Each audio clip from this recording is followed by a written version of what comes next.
So we've mastered the art of hiding sin because we can come on a Honda, you know, we can burp and jerk. We can do all that to hide sin. Anybody? Okay, let me quickly move. Y'all don't like hearing about sin. God does 3 miracles right here with Moses, and he says, there are 3 things I want to show you. He says, he changes the rod into the snake, and then he changes the snake back into the rod of God.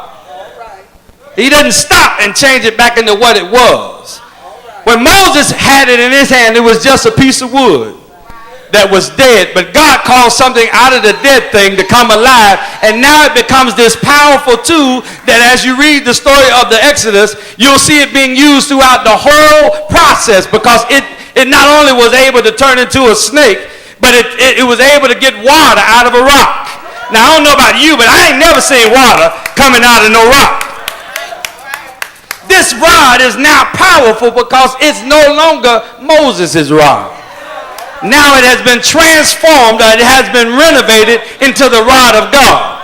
So here it is. He says God is going to give you power to use against your enemy to accomplish his purpose.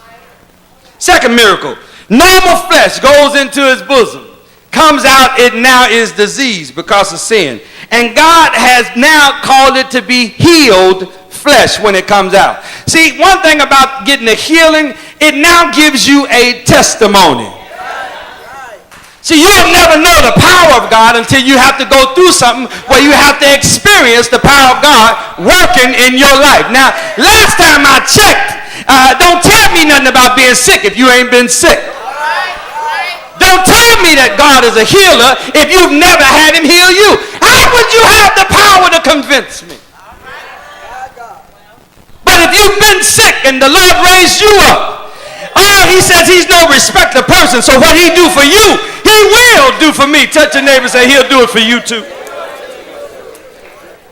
The third miracle they never even got to use because the power of God was working. But he said, look, if necessary, Moses, if they won't believe what I showed them the first couple of times, if necessary, I'll take the water and I'll turn it into blood. He didn't have to use that for them to believe. Now, how many things does God have to do before you finally convinced that God's going to do what he says he's going to do?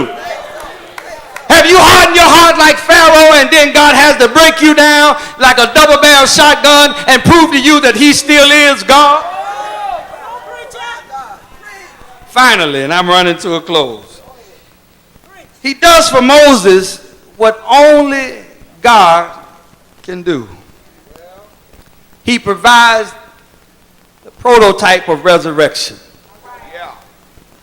And he says, verse 7, and he said, put thine hand into thy bosom again. And he put his hand into his bosom again. And he plucked it out of his bosom, and behold, it was turned again as his other flesh. What I came by to tell you this morning is that whenever you put something in God's hand, he has the power and the ability to turn what was dead in your life into something that has power beyond your wildest dreams. That's where your ministry is going to be birthed from. Your ministry is going to come out of the dead thing in your life. I don't know what you came with, but I came to declare to somebody, whatever the Lord has decided to do in your life, don't let nobody, no devil in hell, don't let nobody tell you that it's over, because God who started a good work in you is able. I said is able to do exceedingly and abundantly above all that I can ask or think. So by the power of God, taking my dead step, dipping it in his blood, squeezing it all around, he's able. I don't think you hear me.